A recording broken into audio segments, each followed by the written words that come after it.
रुकिए रुकिए, स्क्रॉल करना बंद कीजिए, क्योंकि आज का मार्केट वर्डिक्ट आपको बताने वाला है एक बड़ा मौका है या छुपा हुआ ट्रैप। अगर आपने आज का सीन समझ लिया तो ठीक है, अगर नहीं तो पोर्टफोलियो में भारी गिरावट हो सकती है। तो दोस्तों टाइम निकाल लीजिए, क्योंकि हम लेकर आए हैं फुल लेंथ मार्केट रिकैप। क्या चल रहा है, कहां डेंजर है और आपको क्या स्ट्रेटजी फॉलो करनी चाहिए। So let's go. नमस्कार दोस्तों, मैं रोहिल, आपका फाइनेंशियल प्लानर और म्यूचुअल फंड डिस्ट्रीब्यूटर, और ये चैनल है फाइनेंस विद रोहिल, जहां हम बात करते हैं स्मार्ट इन्वेस्टिंग की। आज का वीडियो टूट फूट का नहीं, लेकिन फुल डीप डाइव का है, फुल मार्केट रिकैप। तो बिना डिले शुरू करते हैं आज का मार्केट रिकैप। तो आज सेंसेक्स जो है वो क्लोज हुआ है 84,628 पर, और लगभग जो है ये गया है 150 पॉइंट्स जो है वो डाउन रहा है। अगर परसेंटेज की बात करें तो 0.18% जो है ये आज डाउन हुआ है। अगर मॉर्निंग की बात करें तो मॉर्निंग में ये ओपन हुआ था 84,625 पर, और हाई जो गया है आज ये गया है 84,986 पर, और डे एंड आते आते 84,628 पे ये आज क्लोज हुआ है। अब बात करते हैं निफ्टी 50 की। तो निफ्टी 50 आज क्लोज हुआ है 25,936 पर, जो कि मामूली सा ही सही, लेकिन 29 पॉइंट्स, अप्रोक्सीमेटली 30 पॉइंट्स जो है वो नीचे बंद हुआ है। परसेंटेज की बात करें तो परसेंटेज वेरिएशन जो है वो 0.11% बनता है। आज ये ओपन हुआ था 25,939 पर, और हाई गया है 26,041 पर। वहीं पे डे एंड में जो है क्लोज हुआ है ये 25,936 पर। अब बात करते हैं आज के टॉप गेनर्स और टॉप लूजर्स की। तो जो टॉप गेनर्स की लिस्ट में है वो सबसे पहले है लगभग 11% की बढ़त के साथ, चेंजेस के साथ 996 रुपए पर जो है आज ये ट्रेड कर रहा है। उसका नाम है न्यूजन सॉफ्टवेयर। नेक्स्ट आता है नंबर लगभग 9.5% की बढ़त के साथ, परसेंटेज चेंज के साथ 843 रुपए पर जो है ट्रेड कर रहा है सीपीसीएल। देन लगभग 8% का जो चेंजेस हुए हैं इस शेयर में, और ये आज ट्रेड कर रहा है 4206 पर, और नाम है इसका Netweb technologies. Then Kirloskar oil है, लगभग 7% के आसपास इसमें चेंजेस देखा गया है, और ये 1005 पर जो है ये आज ट्रेड कर रहा था लास्ट क्लोजिंग तक। तो भैया अगर टॉप लूजर्स की बात करें तो टॉप लूजर्स में आज सबसे पहला नंबर है बाटा इंडिया का, जो लगभग 5.5% जो है वो डाउनवर्ड जो है रहा है, और 1101 रुपए पे जो है ये ट्रेड कर रहा था लास्ट।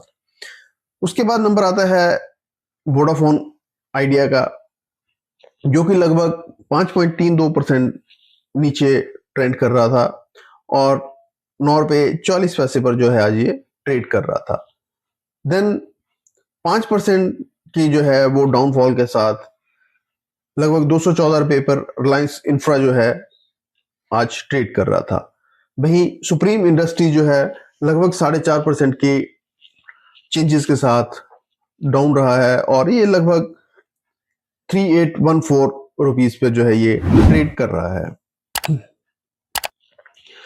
अब बात करते हैं 52 वीक हाई जो है कुछ शेयर्स ने अचीव किया है।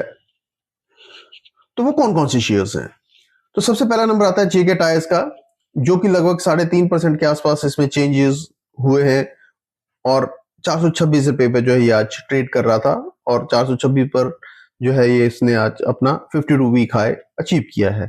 देन सिटी यूनियन बैंक, जो कि लगभग 3.30% के साथ अपवर्ड ट्रेंड्स में रहा है, और 239 रुपए पे जो है ये ट्रेड कर रहा था।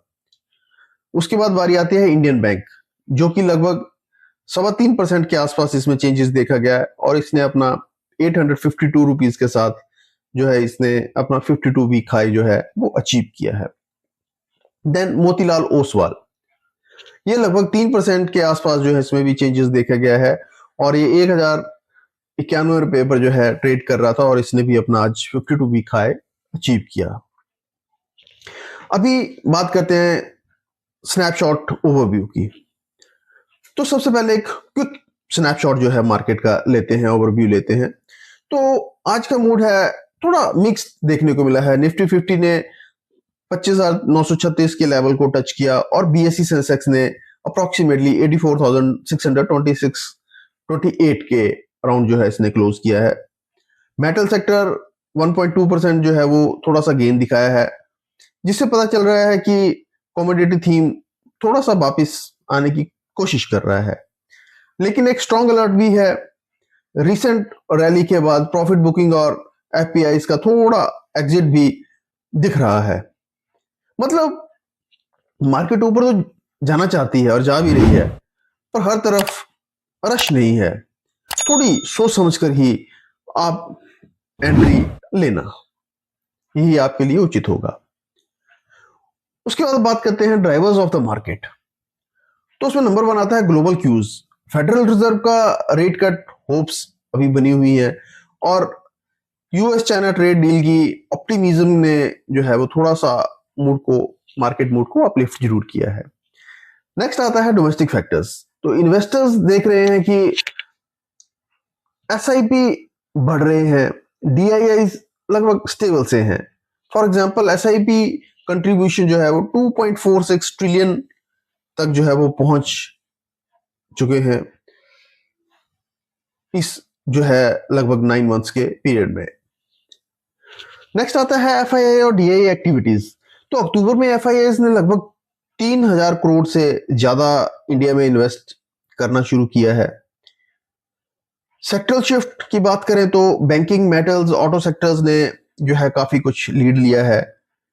ये बताता है कि मार्केट रोटेशन जो है अभी चल रहा है।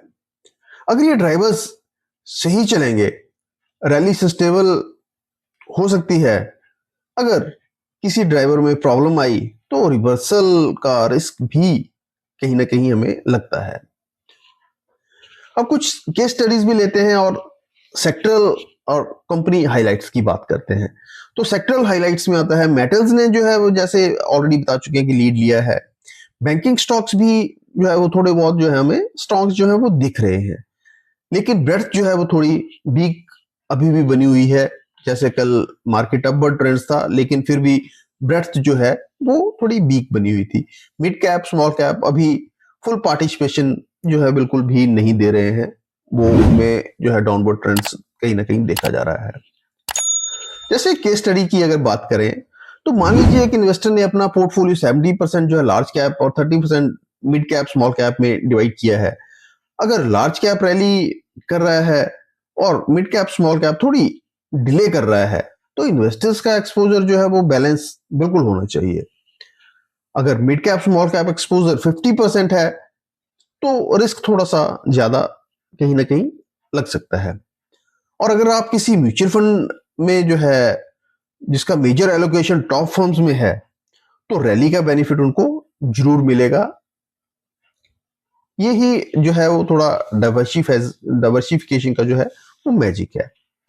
तो रैली में सबको ऊपर नहीं जाना होता, उसमें फर्क जो है वो बनाना पड़ता है। अब आपके लिए, आपके पोर्टफोलियोज में इसकी क्या इम्प्लीकेशंस हो सकती हैं? तो लॉन्ग टर्म इन्वेस्टर्स तो आज मोमेंटम जो है, मोमेंट यूज करो अपने पोर्टफोलियो को चेक करने का। क्या लार्ज कैप में फैट एलोकेशन है? क्या एक्सपेंस रेशियो, लॉक इन और परफॉर्मेंस ठीक है? रिस्क मैनेजेबल है? मीडियम शॉर्ट टर्म ट्रेडर्स तो रैली का पार्ट बना सकते हो, लेकिन एग्जिट प्लान अपना जरूर वो भी तैयार रखना। Stop loss, booking profits, risk control, ये सब पे भी आप नजर बनाए रखो। तो स्ट्रेटजी टिप्स की अगर बात करें तो अगर 100% इक्विटी हो तो कंसीडर जो है वो 60 to 70% जो है वो लार्ज कैप को कीजिए, 20 to 30% mid cap and small cap. अगर रिस्क टॉलरेंस पावर है तो आप 10% जो है कैश सेफर एसेट्स की तरफ भी जो है वो कर सकते हैं। तो एसेंशियल जो है वो डाइवर्सिफिकेशन मत भूलिए। मार्केट के ऊपर जाने के बाद करेक्शन आना भी लाजमी है, और वही टाइम है अपॉर्चुनिटीज का। तो अपॉर्चुनिटीज का भी आपको वेट करना चाहिए। वेल्थ क्रिएशन एक मैराथन की तरह है, कोई स्प्रिंट नहीं है। अभी कुछ बात करते हैं रिस्क फैक्टर्स और थोड़े से वॉच आउट्स की। तो रेट कट डिले या ग्लोबल इन्फ्लेशन जो है वो अपटिक है। अगर फेडरल रिजर्व ने रेट नहीं काटा तो लिक्विडिटी टाइट भी हो सकती है। नेक्स्ट आता है domestic inflation, fiscal deficit, corporate earnings miss, इन सब ने रैली को थोड़ा कहीं ना कहीं रोक रखा है। नेक्स्ट मार्केट ब्रेड्थ जो है वीक है, जो कि हमने आपको कल भी बताया था।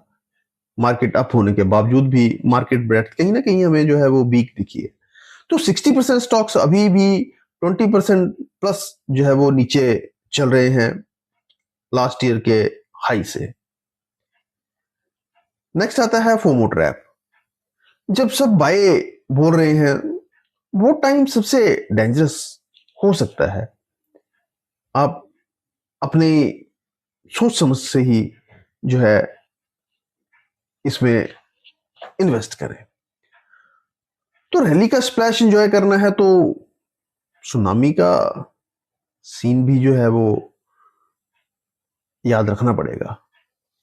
अब थोड़ी सी न्यूज की बात हो जाए तो सबसे पहले बात करते हैं कॉर्पोरेट एक्शंस की।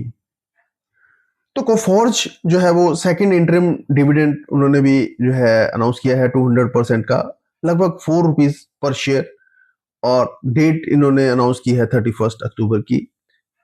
देन पीडीएस ने भी इंटरिम डिविडेंड अनाउंस किया है 82.5% का, जो कि लगभग ₹1.65 पर शेयर बनता है, और इनकी भी रिकॉर्ड डेट 31 अक्टूबर है। Then Julien agro second interim dividend इन्होंने भी अनाउंस किया है 0.2%, लगभग 1 पैसा जी हाँ 1 पैसा पर शेयर, और रिकॉर्ड डेट वही 31 अक्टूबर।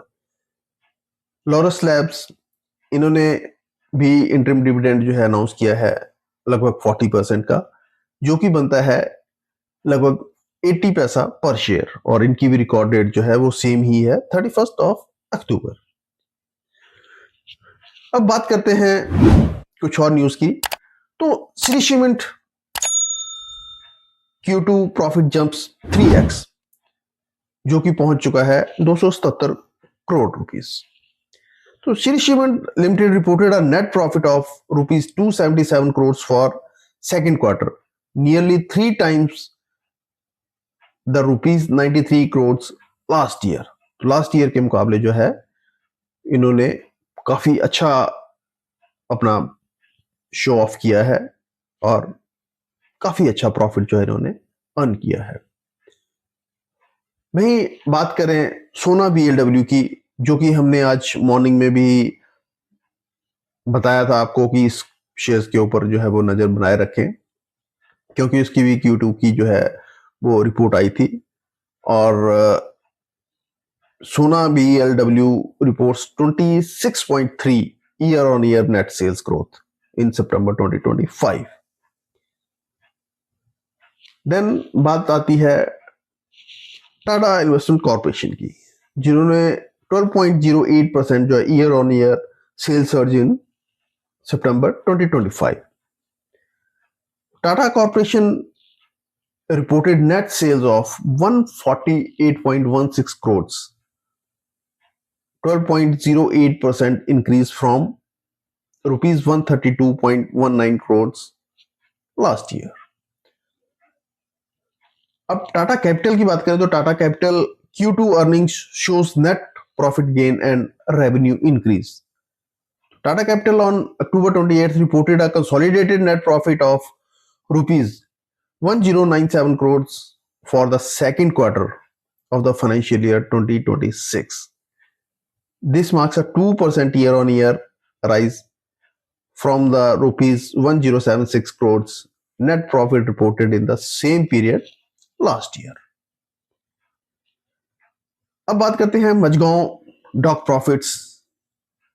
तो Mazagon dock reports 6.25% jump in September sales. Majgaon Dock Shipbuilding reported standalone quarterly sales of rupees 2929.24 crores in September 2025, up by 6.25% from 2756.83 crores in the same month last year. तो दोस्तों, अगर आप चाहते हैं कि हम आपके लिए किन्हीं टॉप 3 स्टॉक्स या म्यूचुअल फंड का फुल रिव्यू करें जिससे आप लॉन्ग टर्म में इन्वेस्ट कर सको या करना चाहते हो, तो आप उनका नाम बताकर कमेंट कीजिए। यस रोहित। और हाँ, वीडियो को लाइक जरूर करें, शेयर करें अपने इन्वेस्टर्स फ्रेंड्स के साथ, और सब्सक्राइब करना तो बिल्कुल भी ना भूलें हमारे चैनल को, क्योंकि आपके जैसे इन्वेस्टर्स को टाइमली और शार्प इंसाइट मिलती है। बेल आइकन दबाना भी बिल्कुल ना भूलें। तो आज का मार्केट ने रैली दिखाई, ऑप्टिमिज्म थोड़ी सी लगता है कि वापस आ रही है, कोशिश तो बहुत कर रही है मार्केट, लेकिन अंडरपिनिंग थोड़ी वीक भी दिख रही है। इसलिए आपको स्मार्ट एंट्री, रिस्क मैनेजमेंट और डाइवर्सिफाई एक्सपोजर जरूर देखते रहना है। अपने इन्वेस्टमेंट्स को रिव्यू कीजिए, एक्सेसिव रिस्क ना लीजिए और अपनी स्ट्रेटजी को सॉलिड बनाए रखें। तो मिलते हैं नेक्स्ट अपडेट में, तब तक के लिए स्टे इन्वेस्टेड, स्टे स्मार्ट। शुक्रिया दोस्तों, जय हिंद, जय भारत। लेकिन एक मिनट, चलते चलते फिर आपको छोटी सी बात हम बोलना चाहेंगे। ये वीडियो सिर्फ एजुकेशन और इंफॉर्मेशन पर्पस के लिए हमने बनाया है। किसी भी तरह की इन्वेस्टमेंट डिसीजन लेने से पहले अपने फाइनेंशियल एडवाइजर से एक बार सलाह जरूर लें, या फिर अगर आप खुद सक्षम हैं तो प्रॉपर मार्केट सर्च के बाद ही इन्वेस्टमेंट की ओर देखें, क्योंकि market is subject to risk. Mutual fund और स्टॉक्स दोनों में पैसा लगाने से लॉस भी हो सकता है। इन्वेस्टमेंट हमेशा अपनी रिस्क प्रोफाइल समझकर करें। हमारे द्वारा बनाए गए वीडियो को किसी भी तरह की कोई रिकमेंडेशन ना माने। किसी भी लाभ या हानि के लिए हम जिम्मेवार बिल्कुल नहीं होंगे जो आपके निवेश निर्णय से संबंधित हो। तो हमारे साथ बने रहिए हमारे अगले वीडियो तक के लिए। तब तक के लिए नमस्कार, जय हिंद, जय भारत।